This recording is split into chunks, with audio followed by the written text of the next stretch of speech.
কথা বলবো বিজেন্দ্র সিংহ রয়েছেন আমাদের সঙ্গে টেলিফোন লাইনে। বিজেন্দ্র, গতকালই আমরা দেখেছি গেরুয়া ঝড় একেবারে পশ্চিমবঙ্গে এবং বিজেপি ক্ষমতায় আসছে। সবথেকে প্রথম প্রশ্ন যেটা রাজ্যের মানুষের মনে আসছে তা হচ্ছে মুখ্যমন্ত্রী কে হচ্ছেন। সুনীল বানসাল খুব উল্লেখযোগ্যভাবে তিনি আজকে রওনা দিলেন দিল্লির উদ্দেশ্যে। কি কর্মসূচি রয়েছে, এখনো পর্যন্ত কি খবর? দেখো কুসুমিতা, প্রথম প্রশ্নেরই জবাবটা আগে বলে দিই। যত নেতা রয়েছেন বিজেপির, যাদের সঙ্গে আমাদের কথা হয়েছে, একমতই রয়েছেন। এখনই অফিসিয়ালি অ্যানাউন্স হচ্ছে না, কিন্তু শুভেন্দু অধিকারী শপথ নেবেন মুখ্যমন্ত্রী হিসাবে, সেটা স্পষ্ট হয়ে গেছে বিজেপিতে। এটা নিয়ে কোনো প্রশ্ন নেই। তবে যেহেতু একটা প্রক্রিয়া রয়েছে তাকে বেছে নেওয়ার জন্য, সেই প্রক্রিয়া স্টার্ট হয়েছে সরকার গঠনের। এখন সুনীল বানসাল দিল্লি আসছেন আজকে। তিনি কান্ডারি ছিলেন সেখানে, গত কয়েক মাস ধরে তিনি কলকাতা থেকে ক্যাম্পেইনগুলো দেখেছেন বিজেপির, এবং তিনি পর্যবেক্ষক পশ্চিমবঙ্গের বিজেপির অল ইন্ডিয়া জেনারেল সেক্রেটারি তিনি। কিন্তু তিনি আজকে দিল্লি আসছেন। আজকে তিনি বিজেপি প্রেসিডেন্ট নিতিন নবীনের সঙ্গে মিটিং করবেন, স্বরাষ্ট্রমন্ত্রী অমিত শাহের সঙ্গে তার বৈঠক হওয়ার কথা রয়েছে, এবং অন্য নেতাদের সঙ্গে তার বৈঠক হবে, এবং তারপর সিদ্ধান্ত নেওয়া হবে কি পরবর্তী পদক্ষেপগুলো পশ্চিমবঙ্গে সরকার গঠন করার জন্য কিভাবে নেওয়া হবে।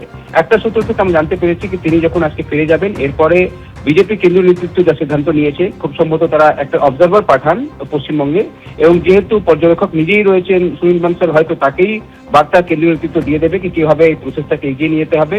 শপথ গ্রহণের যে ডেট রয়েছে সেটাও ঠিক হয়ে যাবে আজকে যখন তিনি দিল্লিতে আসছেন। এবং এরপরে কলকাতায় কি হবে সেটা হচ্ছে, যারা নিউলি ইলেক্টেড বিধায়করা রয়েছেন, যারা নতুন পরিষদীয় দল হবে, তাদেরকে ডাকা হবে মিটিং এ, এবং সব এমএলএদের যখন মিটিং হবে সেখানে প্রস্তাব রাখা হবে মিটিং এর মধ্যে শুভেন্দু অধিকারীকে মুখ্যমন্ত্রী পরিষদীয় দলের নেতা করা হোক, এই প্রস্তাব রাখা হবে, এবং বাকি সব নেতারা সেটাকে সমর্থন করবেন। এবং তারপর শুভেন্দু অধিকারী এবং অন্য কয়েকজন গুরুত্বপূর্ণ নেতা, যার মধ্যে শ্রমিক ভট্টাচার্য, দিলীপ ঘোষরা থাকতে পারেন, তারা রাজভবনে যাবেন, এবং রাজভবনে গিয়ে তারা দাবি পেশ করবেন সরকার করার জন্য, এবং সেদিনই তারা জানিয়ে দেবেন যে শপথ গ্রহণের ডেট কি এবং কোন জায়গায় শপথ হবে। এখন অব্দি যে আমি জানতে পারছি কুসুমিতা, সেটা খুব সম্ভবত 9 তারিখ ব্রিগেড মাঠেই শপথ গ্রহণের প্রস্তুতি নেওয়া হচ্ছে। যদি লাস্ট মোমেন্টে কিছু চেঞ্জ না হয়, তাহলে 9 তারিখ ব্রিগেডেই শপথ হবে শুভেন্দু অধিকারী, এবং তার সঙ্গে কয়েকজন গুরুত্বপূর্ণ মন্ত্রীও শপথ নেবেন। তবে সব মন্ত্রীরা সেদিনই শপথ নেবেন না, এটাও একটা ইঙ্গিত পাওয়া যাচ্ছে। তবে সুনীল বানসাল আজকে আসছেন দিল্লিতে। আজকেই খুব সম্ভবত তিনি রাত্রে বা কাল সকালে তিনি কলকাতা ফিরে যাবেন, এবং তারপরে আরো পিকচারটা ক্লিয়ার হয়ে যাবে। 9 তারিখ শপথ হচ্ছে, কোন জায়গায় হচ্ছে, শুভেন্দু অধিকারী হচ্ছেন, সেটা নিয়ে কোনো প্রশ্ন নেই। দ্বিতীয় হলো যে এমএলএদের মিটিং ডাকার কথা রয়েছে, সব নতুন যারা এমএলএ ইলেক্ট হয়েছেন তাদেরকে মিটিং এ ডাকা হবে, এবং সেখানে সর্বসম্মতভাবে শুভেন্দু অধিকারীকে নেতা বেছে নেওয়া হবে।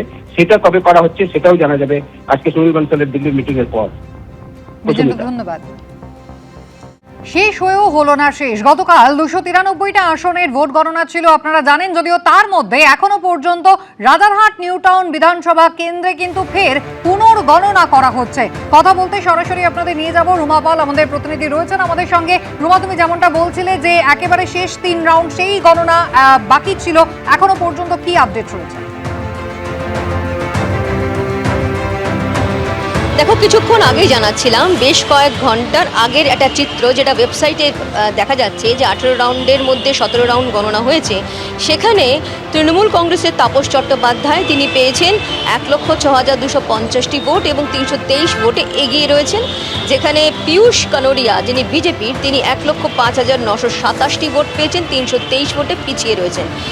জানিয়ে রাখি যে পোস্টাল ব্যালটের রিকাউন্ট হচ্ছে এবং লাস্ট 3 রাউন্ডের পুনর্গণনা চলছে। কেন? কারণ তৃণমূল কংগ্রেসের তরফ থেকে প্রার্থী যিনি রয়েছেন তাপস চট্টোপাধ্যায়, তিনি দাবি করেছিলেন যে পুনর্গণনা হোক, কারণ তাদের বক্তব্য যে তারা জিতছে এবং যেহেতু 10 থেকে 12,000 তারা লিড দেবেন, এমনটা তাদের বক্তব্য। তাদের অভিযোগ যে এটা আবার রিকাউন্ট করা হোক, কারণ বিজেপিকে জেতানো হচ্ছে, এমনটা কিন্তু তারা অভিযোগ করেছেন।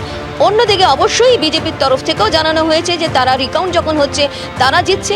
এই ধরনের পরিস্থিতির মধ্যে কমিশন সিদ্ধান্ত নিয়েছে এটা পুনর্গণনা করা হবে, এবং সেই কারণেই কিন্তু পোস্টাল ব্যালটে পুনর্গণনা এবং তার সঙ্গে লাস্ট 3 রাউন্ড যেটা রয়েছে সেটা পুনর্গণনা চলছে, এবং পুনর্গণনা অনেকটাই এগিয়েছে। সেক্ষেত্রে অবশ্যই যখন ওয়েবসাইটে এটা আপলোড করা হবে, সেটাই কিন্তু অফিসিয়ালি ডিক্লেয়ার করা হবে কমিশনের তরফ থেকে যে আদপে কে জিতছে।